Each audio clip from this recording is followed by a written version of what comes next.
Head to tail rule में हमने ये पढ़ा था कि दो वेक्टर्स को कैसे जमा किया जाता है। मैंने आपको कल बताया था कि स्केलर को स्केलर में जमा किया जा सकता है, वेक्टर को वेक्टर में जमा किया जा सकता है। स्केलर को स्केलर में जमा करने के लिए कौन सा मेथड इस्तेमाल किया जाता है? अलजेब्रा का मेथड। और वेक्टर को वेक्टर में ऐड करने के लिए जो मेथड इस्तेमाल किया जाता है उसे हम हेड टू टेल रूल कहते हैं। स्केलर को स्केलर में हम ऐड कर सकते हैं और वेक्टर को वेक्टर में ऐड किया जा सकता है, लेकिन जो एक स्केलर है उसे वेक्टर में हम जमा नहीं कर सकते, ये कल हमने पढ़ा था।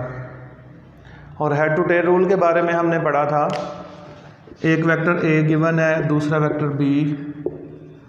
तो अगर आपने ए प्लस बी मालूम करना है तो बी वेक्टर को उठा के ए के ऊपर इस तरह से लाएं कि बी वेक्टर की टेल ए वेक्टर के हेड से मिले, और आखिर में एक रिजल्टेंट वेक्टर हमने ड्रॉ करना होता है जो किसके इक्वल होता है? R is equal to A plus B, जमा किए गए वेक्टर्स के सम के इक्वल होता है। वेक्टर को ऐड करने का ये जो मेथड है इसे हम हेड टू टेल रूल कहते हैं, और ये जो जवाब आता है इस जवाब का नाम है रिजल्टेंट वेक्टर। तो बेटा वेक्टर्स को ऐड करने के लिए हेड टू टेल रूल इस्तेमाल होता है और जो जवाब आता है उसका नाम रिजल्टेंट वेक्टर है। तो रिजल्टेंट वेक्टर कौन सा वेक्टर होता है? रिजल्टेंट वेक्टर एक ऐसा वेक्टर होता है जिसका असर जमा किए गए वेक्टर्स के असर के बराबर होता है। रिजल्टेंट वेक्टर कौन सा वेक्टर है? रिजल्टेंट वेक्टर एक ऐसा वेक्टर है जिसका असर जमा किए गए वेक्टर के असर के बराबर है। मैं इसकी मिसाल यूँ दूंगा, फ़र्ज़ करें यहाँ से मैंने एक रस्सी बांधी हुई है और मैं डाइस को इधर खींच रहा हूँ, इधर कितने न्यूटन फोर्स लगा के? 20 न्यूटन फोर्स लगा के, और फिर मैंने इधर भी रस्सी बांधी हुई है और मैं इसको इधर भी खींच रहा हूँ 15 न्यूटन की फोर्स के साथ। तो इस डाइस के ऊपर दो वेक्टर्स एक्ट कर रहे हैं, 15 न्यूटन और 20 न्यूटन।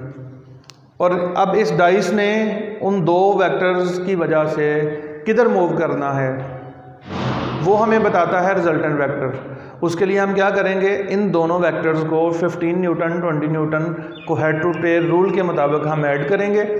ऐड करने के बाद रिजल्टेंट निकालेंगे, और जो रिजल्टेंट अकेला मिल के काम करता है उतना ही करेगा जितना इन दोनों वेक्टर्स ने मिल के करना है।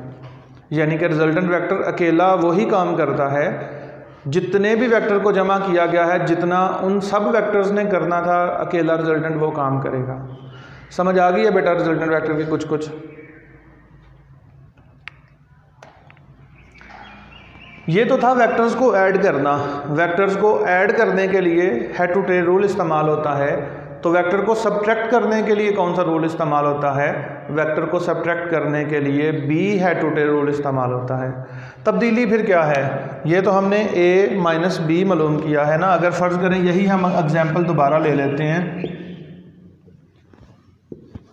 यही एग्जाम्पल मैंने दोबारा ले ली है और कोई कहता है ए माइनस बी मालूम करें, तो हमने क्या करना है? ए वैसे ही रहेगा, बी के साथ नेगेटिव साइन है, इसका मतलब वो कह रहा है कि उसकी डायरेक्शन को रिवर्स कर दें। लाइन उतनी ही लंबी रहेगी, मतलब मैग्नीट्यूड उतनी ही रहेगी, उसकी डायरेक्शन को हमने रिवर्स कर देना है। और रिवर्स करने के बाद उस वेक्टर को ए के साथ इस तरह से जोड़ना है कि डायरेक्शन चेंज ना हो, यानी कि सिर्फ इसकी दूसरे वेक्टर की डायरेक्शन चेंज करनी होती है।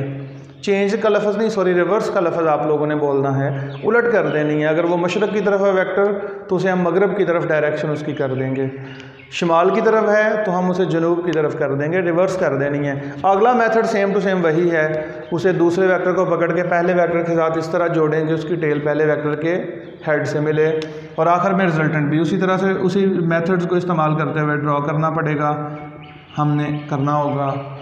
तो ये जो मेथड है वेक्टर की एडिशन और वेक्टर की सब्ट्रैक्शन दोनों ही हेड टू टेल रूल के ज़रिए से होती हैं। दोनों सेम मेथड हैं, सिर्फ थोड़ी सी तब्दीली ये करनी होती है कि जिस वेक्टर के साथ नेगेटिव का सिंबल हो उस वेक्टर की डायरेक्शन को रिवर्स कर देना है आप लोगों ने। उसके बाद जी मल्टीप्लिकेशन ऑफ अ वेक्टर। फ़र्ज़ करें ये एक वेक्टर है 5 सेंटीमीटर लंबा ए, फ़र्ज़ करें ये हमारे पास एक वेक्टर 5 सेंटीमीटर लंबा है और अगर कोई कहता है कि 2a मालूम करें, तो आपने क्या करना है, 5 को 2 से मल्टीप्लाई करेंगे तो 10 सेंटीमीटर आ जाएगा ना। तो 10 सेंटीमीटर लंबी लाइन खींचनी है,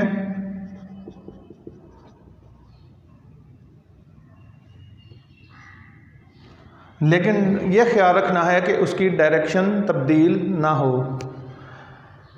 इसका मतलब है कि किसी वेक्टर को स्केलर में जमा तो नहीं किया जा सकता। ये मैंने आज भी बताया है, कल भी आपको बताया था। किसी वेक्टर को स्केलर में जमा नहीं किया जा सकता, लेकिन किसी स्केलर को किसी वेक्टर से मल्टीप्लाई किया जा सकता है। स्केलर और वेक्टर आपस में जमा नहीं हो सकते, मल्टीप्लाई हो सकते हैं। और अगर हम किसी वेक्टर को किसी पॉजिटिव स्केलर नंबर से मल्टीप्लाई करते हैं तो उसकी मैग्नीट्यूड उतने गुना बढ़ जाती है जितने से हमने मल्टीप्लाई किया है, लेकिन डायरेक्शन रिमेन अनचेंज, उसकी डायरेक्शन में कोई तब्दीली वाक़या नहीं होगी। मैं फिर आपको बताने लगा हूँ जी, अगर किसी वेक्टर को किसी पॉजिटिव स्केलर नंबर से मल्टीप्लाई किया जाए तो जवाब जो हमारे पास आएगा उसकी डायरेक्शन तब्दीली नहीं होगी, डायरेक्शन में तब्दीली नहीं होगी, लेकिन मैग्नीट्यूड उतने गुना बढ़ जाएगी जितने से हम मल्टीप्लाई करेंगे। और अगर किसी वेक्टर को किसी नेगेटिव नंबर से मल्टीप्लाई किया जाए तो ऐसा करने से क्या होगा कि उसकी डायरेक्शन तो वही रहेगी, डायरेक्शन रिवर्स हो जाएगी, लेकिन मैग्नीट्यूड उतने ही गुना चेंज होगी जितना पॉजिटिव नंबर से मल्टीप्लाई करने से होता है। फिर से सुने बेटा, अगर किसी वेक्टर को पॉजिटिव स्केलर नंबर से मल्टीप्लाई किया जाए तो उसकी मैग्नीट्यूड उतने गुना बढ़ जाएगी जितने से उसको मल्टीप्लाई किया है, लेकिन डायरेक्शन चेंज नहीं होगी। लेकिन अगर किसी वेक्टर को किसी नेगेटिव स्केलर नंबर से मल्टीप्लाई किया जाए तो उसकी डायरेक्शन रिवर्स हो जाएगी, लेकिन मैग्नीट्यूड उतने गुना बढ़ जाएगी जितने से हमने मल्टीप्लाई किया है। इसका मतलब है पॉजिटिव नंबर से या नेगेटिव नंबर से मल्टीप्लाई करने से डायरेक्शन ने बदलना होता है। पॉजिटिव में नहीं बदलती, नेगेटिव में रिवर्स हो जाती है, लेकिन मैग्नीट्यूड पॉजिटिव नंबर से भी मल्टीप्लाई करें तो उतने गुना बढ़ेगी, नेगेटिव से भी मल्टीप्लाई करें तो उतने गुना बढ़ेगी। ठीक है जी, कल हम यूनिट वेक्टर पढ़ेंगे। आज मैं आप लोगों का क्लासरूम बनवा देता हूँ और उस क्लासरूम में आप सब लोग ऐड हो जाइएगा। उसका तरीक़ाकार मैं सारा समझाता हूँ। आज शाम तक इंशाल्लाह हम ये प्रोसेस मुकम्मल कर लेंगे। तो अभी आप सुन रहे हैं मुझे?